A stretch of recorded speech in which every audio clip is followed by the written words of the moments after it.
Good afternoon, ladies, and believe it or not, it is the afternoon.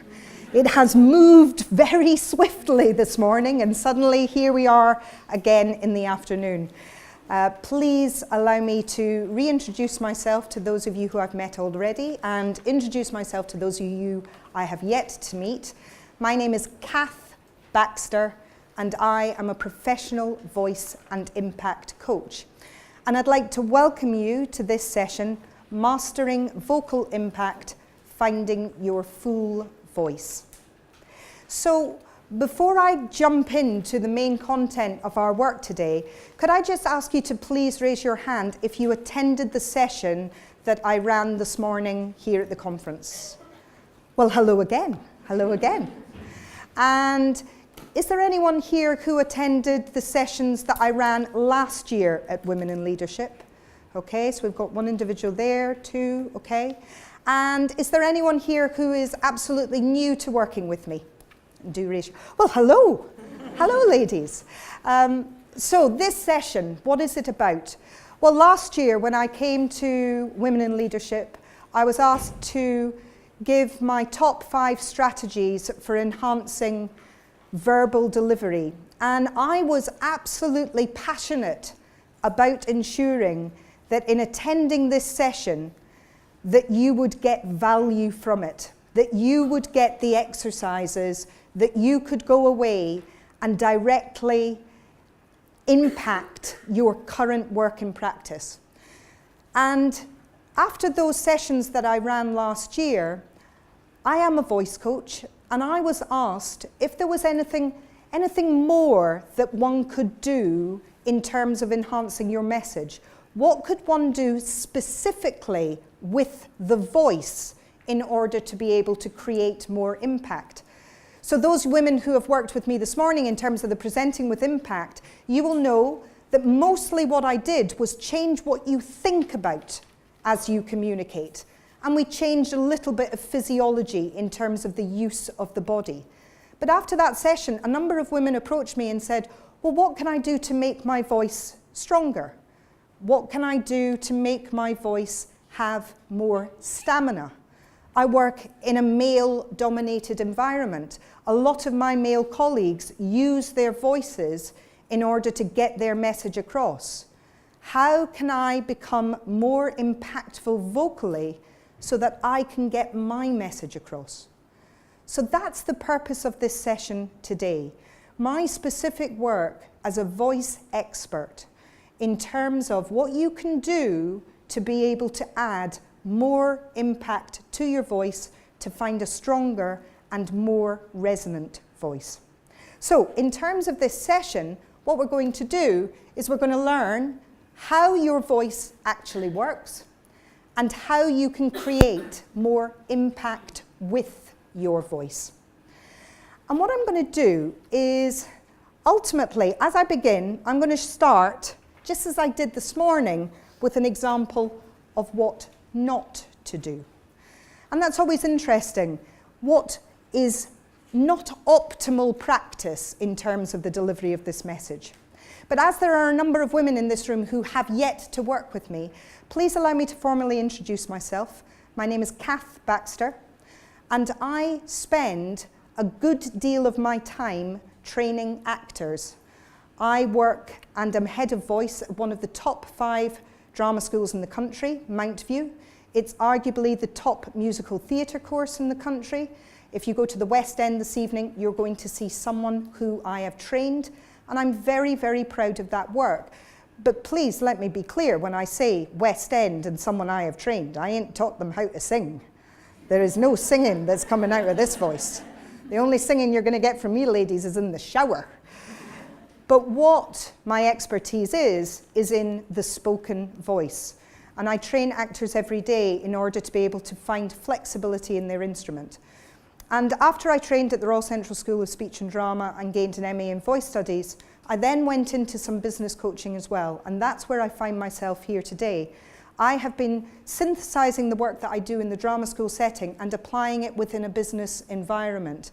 And so for the last 2 years, I've been lead communications coach here at the Women in Leadership Conference. And I've had the opportunity to work with so many fabulous women, helping them to enhance their message. As a result of that, I've then subsequently gone into many of your departments in terms of the civil service. So in the last year, I've had the opportunity to do and run some sessions at the DVLA, Crown Commercial Service, MOD, the Home Office have just asked me to come in and do some work, Department of Road and Rail. So if any of the work that I'm delivering with you today carries resonance, do please come and see me after the session and we can have a chat. And particularly, if you really enjoyed the session today, do send me a little bit of Twitter love on @ProVoiceCoach and we can have a little chat going forward. I've been so busy that I haven't had really much time to think about it. After all, I know I'm still only me, and so do my family. But I'm very much aware of the responsibilities, and a little bit apprehensive. Who wouldn't be? Who wouldn't be? When you see the names that I follow. Indeed. Let me answer that Very very deeply. because I feel very strongly about it. The greatest divisions this nation has ever seen were the conflicts of trade unions towards the end of a Labour government. Okay. Really big difference there. Really, really big difference there in the quality of her sound. Now, it's true, Margaret Thatcher did have voice coaching. She had voice coaching as a child, so she had elocution lessons as a child, as many children did in the 1950s and 60s if they felt that they were going to move into public roles or go to university. So she had elocution, so she slightly spoke, as you can hear in the beginning of that video, with a little bit of what we call received pronunciation. Now, can anyone just remind me, what was her constituency again? Can anyone remember where she was from? It's like a pop quiz. Yes, where she was from? Grantham, that's right. I don't believe there's anyone in Grantham who speaks like this. You know, it's a little bit north. No one does that. And so not only is she doing that, she's also adding a little bit of breath. Because, of course, when we add a little bit of breath, we don't sound threatening. And so it makes us easier to present our ideas. I think this is a lovely idea. But it's true, and it is true, that we don't value in business or in positions of authority higher pitches and breathiness. They are the placating parts of our voice. As women, we use them very well. We placate our children with them. They are the soothing parts of the voice. But the parts of the voice that allow our voice to travel more efficiently in the space is what Margaret Thatcher was attempting to move towards in the second video. Except what was happening was in her larynx, and I'm going to talk a little bit about vocal anatomy in a minute, but in her larynx was tilted. And because her larynx was tilted, her vocal folds, which are here in your throat, and we'll help you find them in a minute, essentially, instead of being like this, were stretched. Now, if you get them stretched, you get higher frequencies of sound. So, I'm now, when you sob, or when you cry, your larynx naturally tilts. So if I just take the crying out but I keep the vocal position, then you can hear I'm not actually changing anything about my voice. In fact, I'm going to try and be totally authentic and truthful to you. Hello, my name is Kath Baxter, and this is what I would speak like if I had a raised and a tilted larynx. Now, in terms of the impact that I'm creating, can you almost hear that there's a little quaver in terms of my voice as well? And it's not necessarily presenting itself as effectively as it might.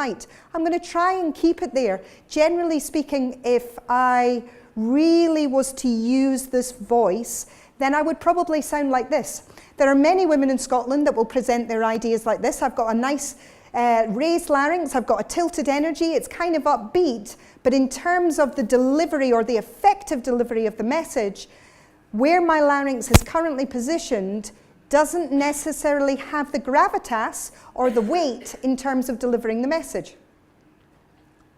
However, if I speak and I work my larynx in a slightly different place where I can still find range, it actually becomes clearer for you to understand me, and it feels just a little less tight. Do you hear the difference? I mean, I guess here's the question: which version of my voice woos your ear most efficiently? The one where my larynx is raised is a lot of effort. There's a lot of tension that's created in my throat in order to keep my larynx up and tilted. So this is what Margaret Thatcher was doing. The unfortunate thing was that she didn't untilt her larynx in order to sound more resonant. She just depressed it. So, all she did was do this. She pushed her larynx down, and this is exactly how I would sound if I did what Margaret Thatcher was doing. And in fact, she also used something that we would call false vocal fold constriction. Now, your false vocal folds come over your vocal folds, and they do that, ladies, at a very particular point during the day, or twice during the day. I'm so sorry to say this, but if you can kind of understand when we use that sort of sound, we all do it, even the Queen does it, okay? So that kind of sound. And so, essentially, what she's kind of doing is doing right the way through her speeches. So you get that kind of level of constriction. She's also glottalizing. So there's a constriction going on within her throat. At the end of a Labour government. That doesn't woo the ear. That doesn't woo the ear. And also, if you hear the difference in terms of my voice, you can hear it doesn't sound authentic.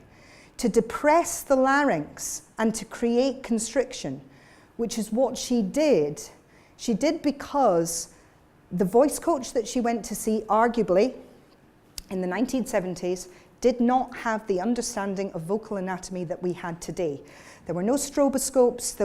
It was a woman called Jo Still and her research in the 1980s and 1990s that enabled us to be able to understand what was actually happening in the larynx.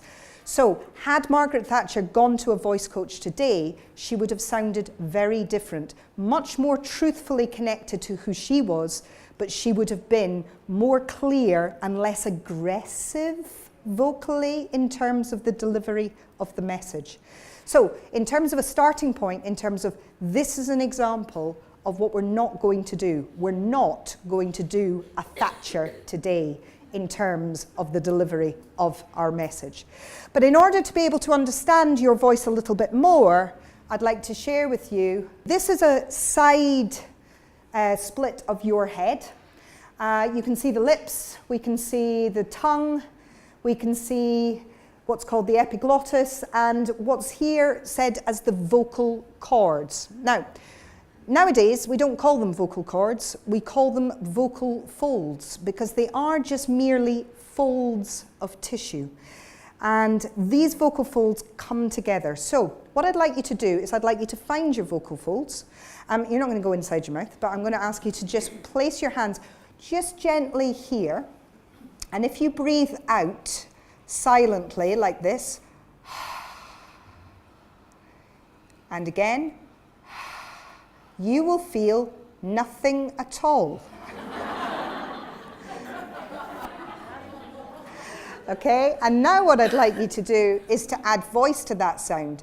Ha, ha, ha, ha. And you can feel then, that's where your vocal folds. So your vocal folds are there and they are vibrating. So what happens is air passes between these vocal folds, they are then pulled together, and then they vibrate at a very, very fast frequency, producing the sound. That sound then bounces off the walls of the inside of your throat, bounces off the walls of the inside of your mouth, and your sound is shaped by your tongue and your lips in terms of the delivery of the message. Now, in terms of this larynx, it can either be in a neutral position, which is how I'm speaking to you just now, or it can be in a tilted position, as I described Thatcher's voice earlier. Now, you get that, as I say, if you sob. So if you go, ho, ho, ho, I'll get, don't worry, you're going to do this in a second, by the way. Oh, you are. Okay, so I'm just going to set it up for you. Ho, ho, ho. And I'm going to go, oh dear. Everyone, 1, 2, 3. Oh dear. Oh dear.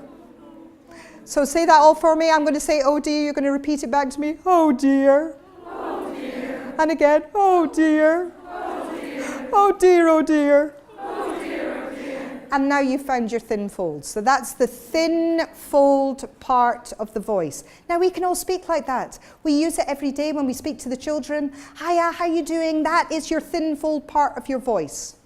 I would argue that is not the effective part of your voice when you're looking to deliver your key messages in terms of your work and practice. So what I'd like to show you now is I'm going to show you a video of the vocal fold, so you can see what's actually happening as the voice goes between thicker quality of sound, which is the placement I'm currently using, and a thinner quality of sound. So I'm going to show you a stroboscope.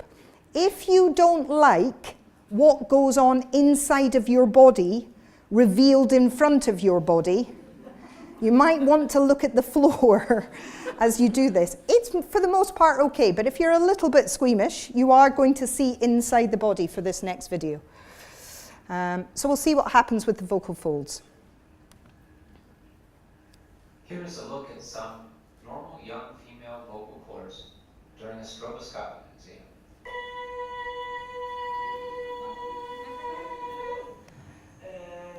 Now look how short and thick they are. Really short and thick, and that's what we're kind of wanting, that short and thick quality of sound. I didn't say that she could sing. She's a little pitchy. Long and thin. Now we're going to go from the bottom of the range right the way through, so you can see the vocal folds going from short to long.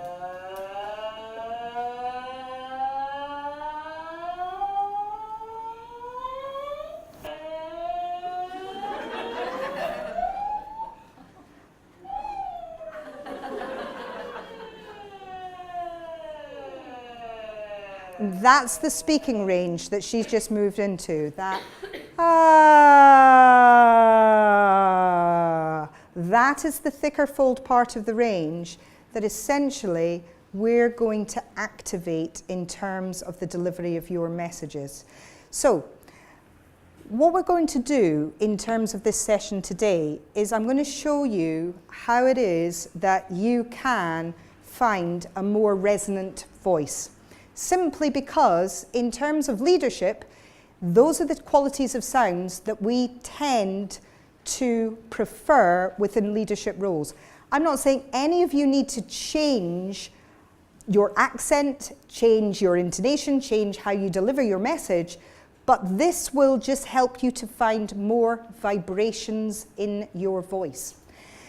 So I wanted to find you some positive examples of women who were in positions like yourself using their voices effectively. And I went and did some research into finding some effective voices. And initially I thought, well, I'll have a look at some politicians, or I will have a look at some news broadcasters, or I will have a look at some, say, BBC television presenters. But of course, all of those groups of individuals have had professional coaching. That's not indicative of what it is that you guys do on a daily basis in terms of your work. So I wanted to have a little bit of look in terms of women who are working in leadership. So with that idea in mind, I went onto the internet and I identified that as of today, there are 4 CEOs of a FTSE 100 company in this country. There are 2 others, but one is a Canadian and the other one's a French woman. So I've just put those 2 women aside, no offense either side. And I focused on the 4 female CEOs. And in researching these women, I was really quite astonished to find that all 4 women speak with thick vocal fold contact, and they do it naturally. So that is their habit. Many of you in this room will also speak with thick vocal fold contact. Some of you will speak with slightly thinner vocal fold contact. But these women all speak with thick vocal fold contact. They all sound different. So I'm going to let you have a little listen to these individuals.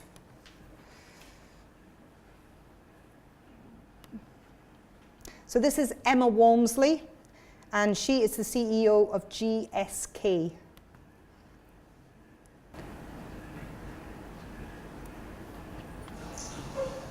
So welcome and good afternoon to everybody here, and good morning to those of you who are either watching or listening in from the US. Today we have announced our Q2 results, and I'm also setting out the priorities that we will drive to improve our performance and our returns for the long term. Okay, and the next individual is Alison Britton, and she is the CEO of Whitbread.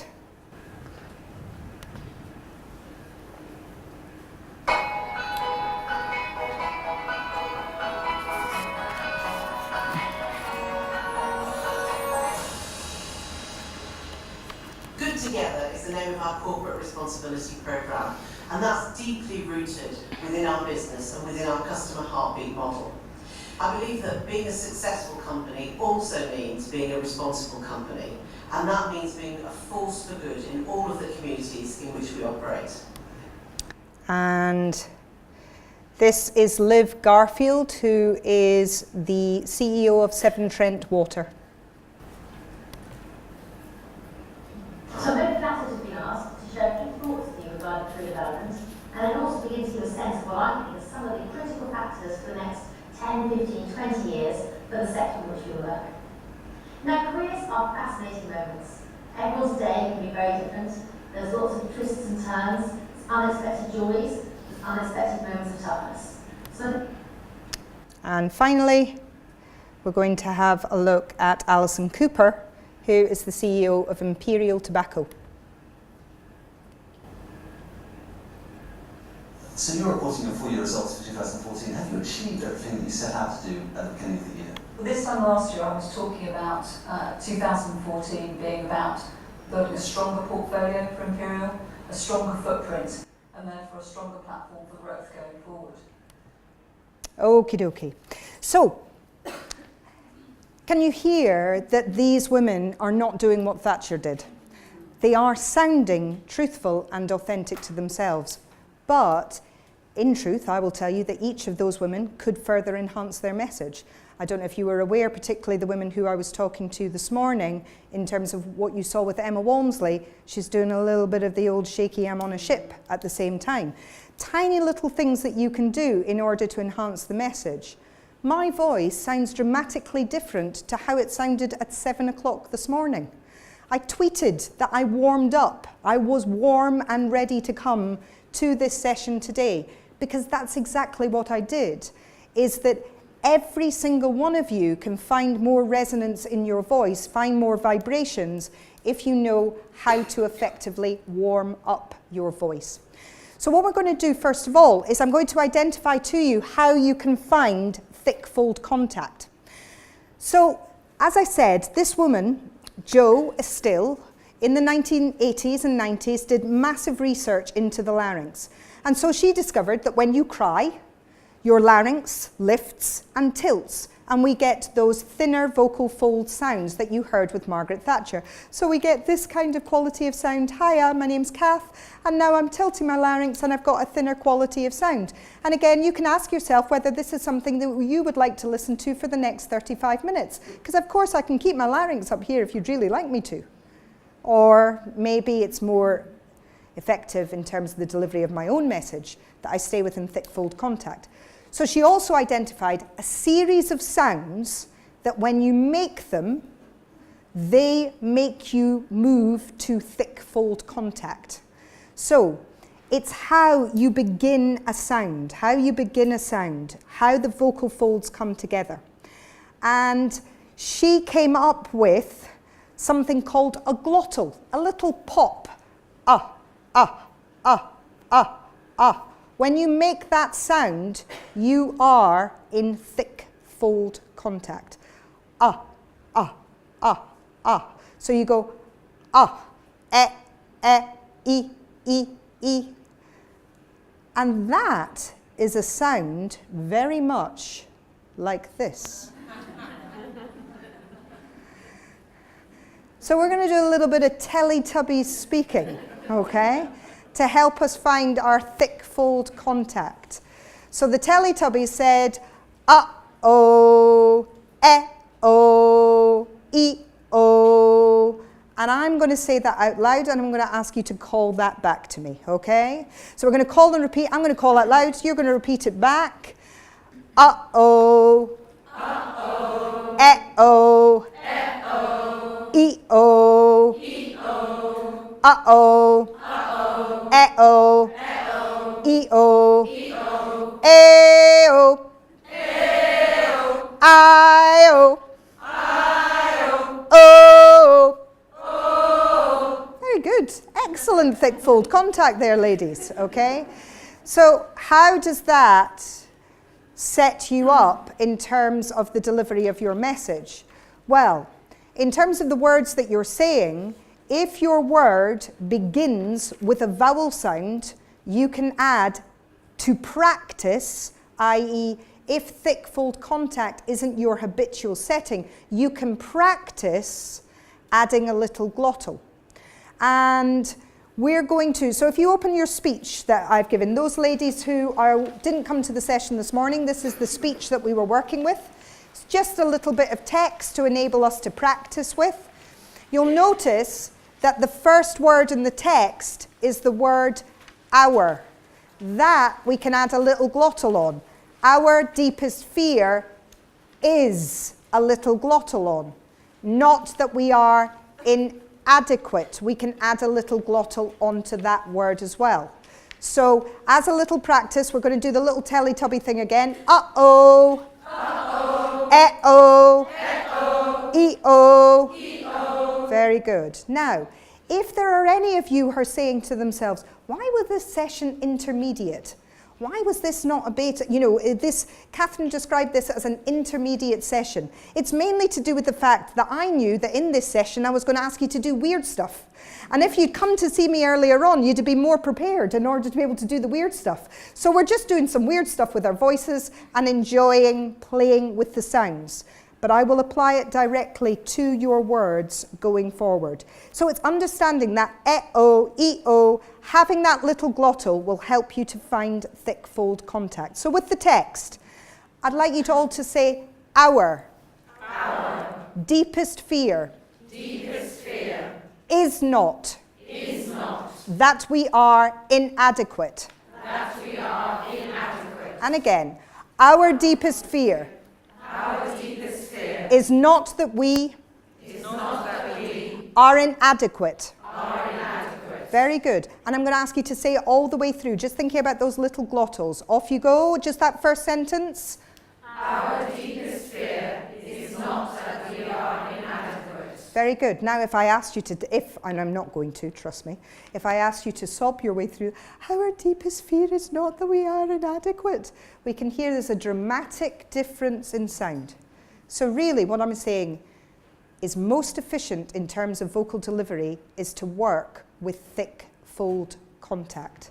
Now, what I'm going to do now is I'm going to give you an exercise that's going to help you to find that thick fold contact much more readily, much more easily, to hear it and feel it in yourself. And in order to do that, I'm going to do that by helping you to learn how to warm up your voice. This exercise enables you to have the vocal stamina to do your jobs on a daily basis. I wonder how many of you, in truth, would be able to do your job effectively if you lost your voice. We take our voices, in many ways, like other parts of us, we take our health sometimes for granted. We assume that it's always going to be there. Until, for example, you break a leg and you go, hang on a minute, I can't get around. Or you get laryngitis and suddenly you realize that you can't use your voice. So the exercise I'm going to give you today will help you, if you lose your voice, will help you to regain stamina. And if you are using your voice on a daily basis, will help you to find much greater vocal flexibility in terms of the delivery of your message. I have specifically identified a warm-up for you ladies. You are not going to go into the office. I'm going to do some of my stuff now, okay? None of you are going to go into your office and go,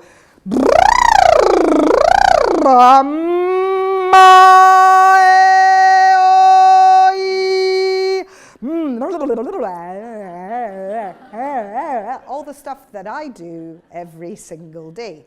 Now, I'm not going to ask you to do that. So genuinely and truthfully, I have identified the quietest warm-up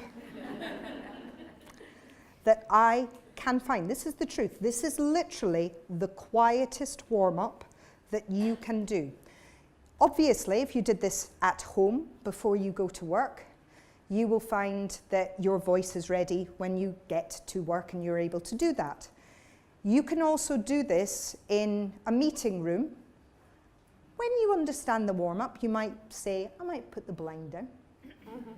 I might close the door. But no one outside the room would be able to hear what you are doing. So, to introduce this warm-up, if you were to go to the Royal Shakespeare Company today, or the National Theatre, or the Royal Opera House, you would go into the rehearsal room and you would notice a couple of things. You would find that there would be straws and there would be cups. And I'm going to teach you how to do the quietest warm-up that will enable you, should you wish, at the end of the next 10 minutes to go and sing an opera, that you would be able to have the vocal capability to be able to do that. But it is the quietest warm-up that one can do. So ladies, if you didn't already realize when you came into the room, at the back of the room, there is a whole table full of straws and cups. And if you thought this morning that you took a little step out of your comfort zone, we're going to take a great big leap out of our comfort zones as we play with some straws and cups. So in order to be able to do this really efficiently, can I ask the ladies who are in the back of this area here, please first, to go and get some straws and cups. Can I ask you, there's very little water in your cup for a reason, and ideally it's not for drinking, okay? So please don't drink the water. Can I ask you to go and get, and the same thing, ladies, on this side, can I ask you to go and get the cups and the straws from the other side of the table? So ladies, there's a few more being able to, there's some space on this side to be able to go and get your cups and your straws. Okay, so as the ladies are coming back up, they will pick up on where we're at. Can I ask you just to take the straw, give it a little tap on the side so that the water doesn't come out on top of you, because you're going to take the water out of the straw out of the water. So take the straw out of the water just now. And what we're just going to be able to first of all identify is that you can make a sound into the straw. So we're going to see that we can make a sound into the straw. Now you're going to know that you're making the sound into the straw because if you were, for example, to hold your nose, there wouldn't be any sound that was going to come out. So, but if your sound was going down your nose, then it's not going through the straw. So just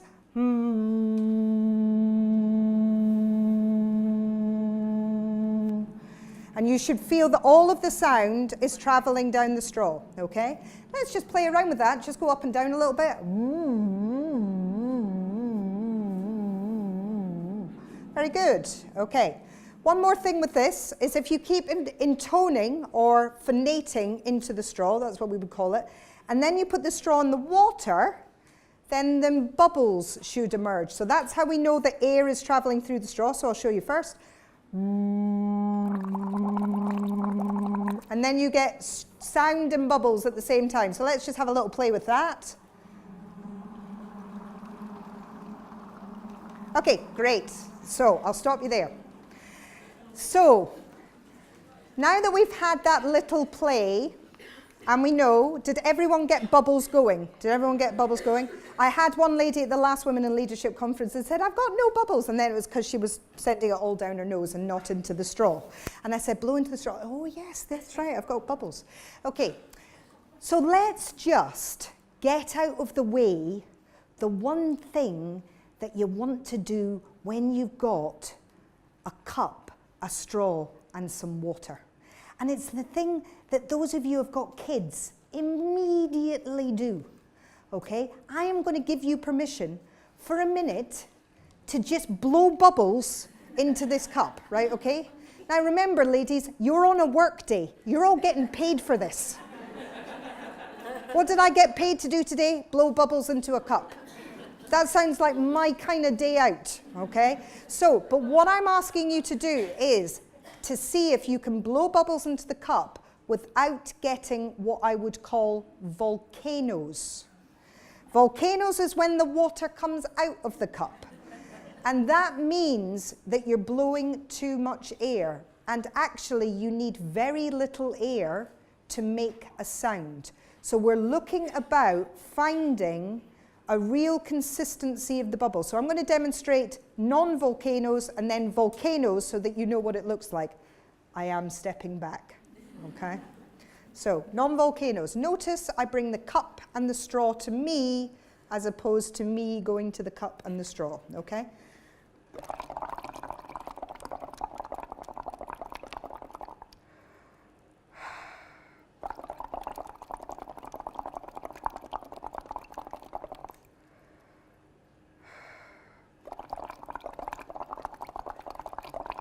That's best practice.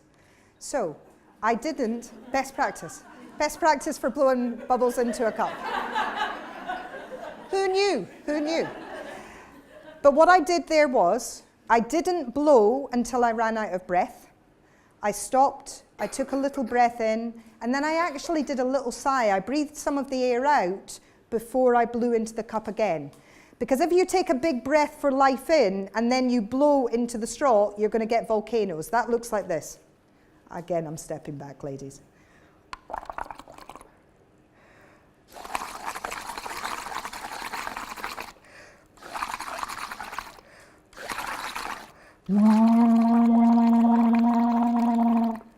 That's not what we're looking to do. So that's an example of volcanoes. Hence the reason why I've given you very little water in your cup. Okay, so we're going to have a little practice. Now, in terms of being able to do this efficiently, I stabilized, for the ladies who I saw this morning, I stabilized my structure and I came onto the balls of the feet. In order for you guys to do this effectively, you're going to have to come to the edge of your seats with your feet flat on the floor. Lift out of your pelvis, drop your shoulders down the back and bring the cup to you. And just have a little practice of blowing air into the cup. And remember, you are being paid for this. It's all good. When you need to breathe, stop, take a breath and gently begin to start to blow into the cup again.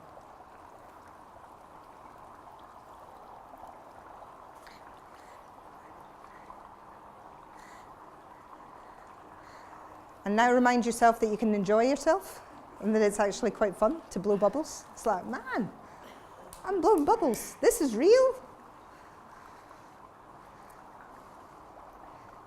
Okay, fabulous. Okay. I know. This is real and you are actually doing this. You are actually doing this, and for value. So why? The reason is the science behind it is if you are blowing into the straw, you're making the vocal tract longer.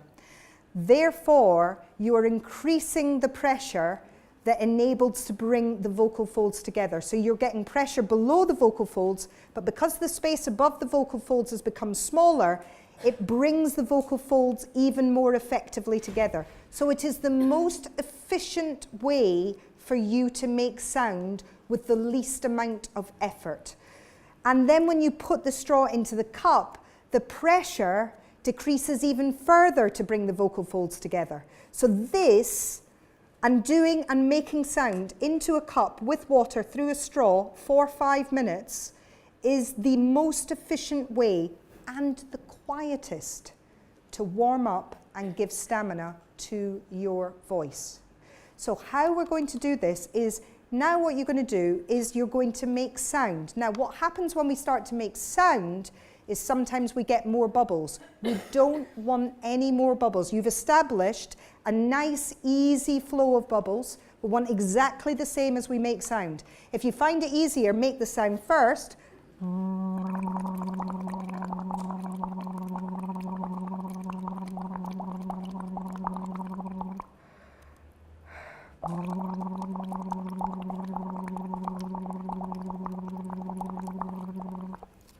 Really simple. Oh, hello. Hi. Hi. Yeah. Sometimes I catch myself and I go, oh, that's right, it really does work. So I just found some more formants in my voice, and it will continue. You will hear my voice become more and more resonant as I'm talking to you as we go through this warm-up. So we're just going to sustain it on one note. See if you can make the bubbles, make the sound.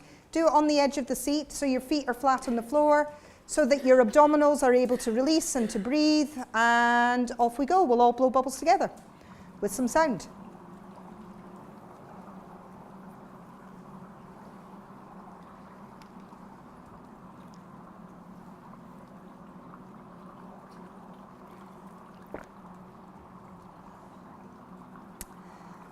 Check that we've not got volcanoes. When you need to breathe, take a breath. Try not to go to the cup, bring the straw to you, remember? Okay, and stop there. I'm going to remind you again to breathe, to take those points, otherwise we suddenly go, oh, I feel a little bit lightheaded. Who knew was there vodka in this cup here, Kath? Oh. Okay, so make sure that you breathe as you're doing it. The way now to warm up the voice, Usain Bolt wouldn't run 100 meters without stretching his calves. How you stretch your vocal folds is to move up through pitches. So you're going to do exactly the same thing now. You're going to begin to gently warm the voice by going higher and lower. Most people, when they try and go higher, they get louder. I'd like you to get quieter as you go higher. So I'll show you.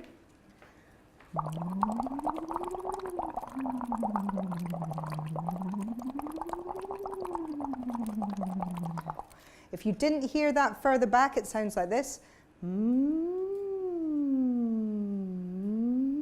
I'm doing exactly the same thing into the straw.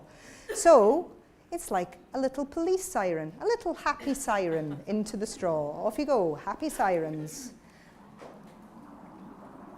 Relax your shoulders, bring the straw to you.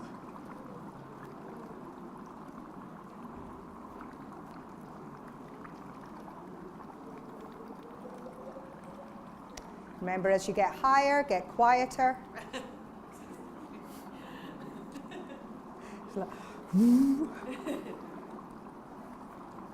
Good. And take a breath and take a moment and then continue. Okay, let's stop for a second. Can I ask all the ladies roughly on this line to this side to just make that sound to go up and down? And I'd like you ladies to have a listen, please. And what I'm asking you to listen and tune into is how loud it is of 75 women doing a full vocal warm-up, okay, in this room. Ladies, please.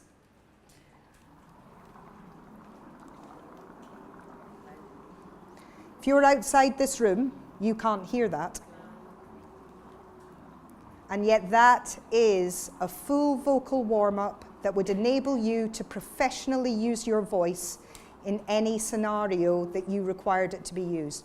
Thank you very much, ladies. That was great. Okay, let's have you ladies and have a little listen for the same things, please.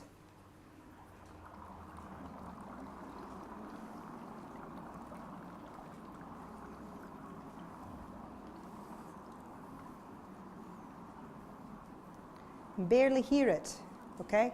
Fantastic. Ladies, if you just stay with that, but now, can you take the straw out of the cup and just take the straw to your lips and do exactly the same thing again?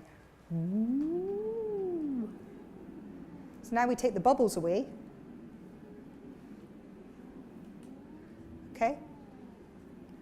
Can I have just one brave person? One brave person just to do the straw. That's not me. Yes? Okay, everyone?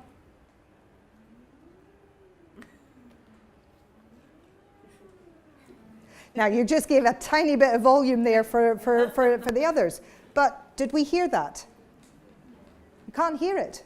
And yet, that is enabling you to warm up really effectively. So now we're going to take, if we can, I tell you what, if you want to, you can have a drink of your water because you're not going to fit it. I'm going to have a drink of mine. Put your cups down, so we don't need them anymore. The next stage is just to play around with the straw. So if you've got a favourite song, you can always do a little bit of whatever, but essentially,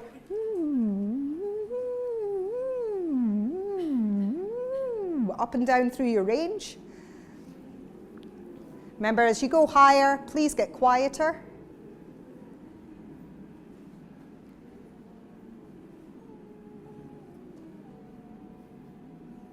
Fantastic. And now what I'd all like you to do is, because what you're now doing is you're going from the thick fold part of your range up through to the thin fold part of your range. So that's kind of like the calf stretch. You're really stretching. Now what I want you to do is to focus your sound in the thick fold part of your range. And you will hear it because it will sound more resonant. It's this area. Not this area. So we're not going to the thin. So with the straw, sorry. So do that lower, start lower, and just stay in that part of the voice. That's your speaking range. Now see if you can just take up one more note higher. You might get your eyebrows going at the same time.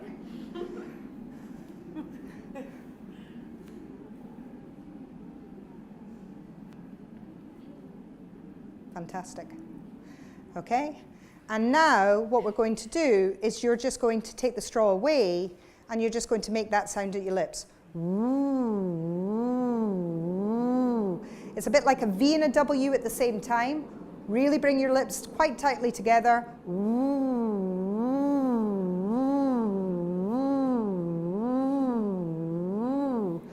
Okay, I'm going to call out. Uh-oh. Uh-oh. Eh-oh. Eh-oh. E-oh. E-oh. Uh-oh. Uh-oh. Eh-oh. Eh-oh. E-oh. E-oh. Oh. Oh. E-oh. E-oh. I-oh. I-oh. Okay, we're sounding in pretty good voice. Okay. Now, I'm going to just show you a couple of other things that will just help you to find a little bit more vibration.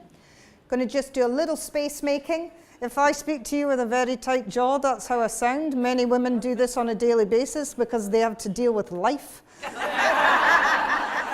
So tight jaws, this is how we end up sounding. So if our jaw's very tight, we're not going to have a very good resonance. So just give yourself just find your jaw hinge, which is here in your, under your ears, and just open your mouth and you'll feel the sides of the jaw move out. And now just take the heels of your hands and separate your upper jaw from your lower jaw so your back teeth are separating. And now you all look like Edvard Munch's The Scream painting. Yeah, so just lengthen through the back of your neck. So don't tilt your head back as you do it. And you can just pull your jaw a little bit. Pull your chin. And just yawn. Give a big yawn, not a polite yawn, none of this hands in front. Good, okay, lovely. Now circle your tongue with your lips closed inside your mouth. And you can go up and down your range at the same time, so I'll show you. Two things at the same time. There's gentlemen at the back that can't do this. Two things at the same time. And circle the tongue the other way.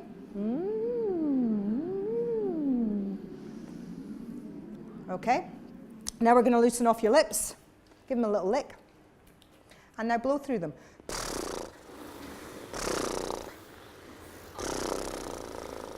Now if you're in the shower, you could do this. Oh, let's enjoy it. Let's do it all together. And another one. It's very cold in here, isn't it? Very good, okay? And the soft palate, that's the muscle at the back of the mouth. And when it's dropped, if I drop my soft palate, then a lot of my sound goes down my nose, which is not a particularly attractive sound to listen to. I unfortunately do tend to move to a little bit of Glaswegian in that kind of context, because they've got quite a nasal accent. But essentially, a little yawn just helps to lift your soft palate. And then again. And that's just creating a little bit more space in your mouth. So, for those ladies who are here this morning and listened to the first read-through of our text, I want you to really listen to everyone as we deliver this text, because our voices are now ready to be able to deliver our message. So, if you go to, please ladies, version 3 of the text. Those of you who I've not worked with before, when I shout out the words new energy, you're going to just re-energize yourself and come as if you're speaking a new thought. The other ladies will make it clear in terms of where they're going to go with it. Okay? I'm going to ask you all to stand, please. For those of you who I've worked with, please find the balls of your feet. For those of you who I haven't, just see if you can find the balls of the feet just spreading across the floor as opposed to being on your heels. Stabilize your structure. Allow yourself to be still. Lift the text up towards you. And nice and energized, for those of you I've worked with, give some real meaning and intention to those key words. All together. Our deepest fear is not that we are inadequate. New energy. Our deepest fear is that we are powerful beyond measure. It is our light, not our darkness, that most frightens us. New energy. We ask ourselves, who am I to be brilliant, gorgeous, talented, fabulous? Actually, who are you not to be? Your playing small does not serve the world. There is nothing enlightened about shrinking so that other people won't feel insecure around you. New energy. We are all meant to shine as children do. We were born to make manifest the glory that is within us. It's not just in some of us. It's in everyone. New energy. And as we let our own light shine, we unconsciously give other people permission to do the same. As we are liberated from our own fear, our presence automatically liberates others. Fantastic. Thank you very much, ladies. Have a seat. Thank you very much indeed. Okay, so those ladies who I worked with this morning, just give me a little wave, those ladies I worked with this morning. Does that sound different from the first read-through that we did? And in fact, that had so much more natural vibration in terms of this room. That was significantly not louder, but more resonant in terms of the delivery of the message. Thick fold contact coming from all of you. And as a collective, really clear in terms of the delivery. So going back to what I said this morning, in conclusion, in order to find your thick fold contact, a little Teletubby play uh-oh, eh-oh, e-oh will help you just to feel secure that you're working in thick folds. Find a straw and warm up. Find the cup, the water is about halfway up through in the cup. First with the straw in the cup, then take the straw out of the cup, and then work without the straw. Create more oral space. We did that by loosening off the jaw, loosening off the tongue, loosening off the lips. The more space inside the mouth, the more efficient it is for producing sound. You have to make less effort, but you'll get more volume, more vibrations. And then finally, we need to practice. So trust your practice. If you do this at home, if you do a straws warm-up every day for the next week, you will dramatically notice a difference in the quality of the sound. And then if you apply that to the tools that I enabled you with this morning or the last time that we met together, That will really enhance the delivery of your message. I know that today you didn't think you were walking in this room with straws and with cups and all of those other things. And I appreciate that that is working outside of your comfort zone. But you did a really fantastic job today, and I very, very much appreciate your attention. If you've enjoyed the work that we've done today and you feel that it can be of benefit to yourself or your colleagues going forward, please don't hesitate to come and see me. As I said earlier on, I'm a sole trader. I'm not working for a company. I will be coming in and doing the work with you myself. Thank you very, very much, ladies. Thank you. Thank you. Fabulous. Fabulous. Thank you. Thank you.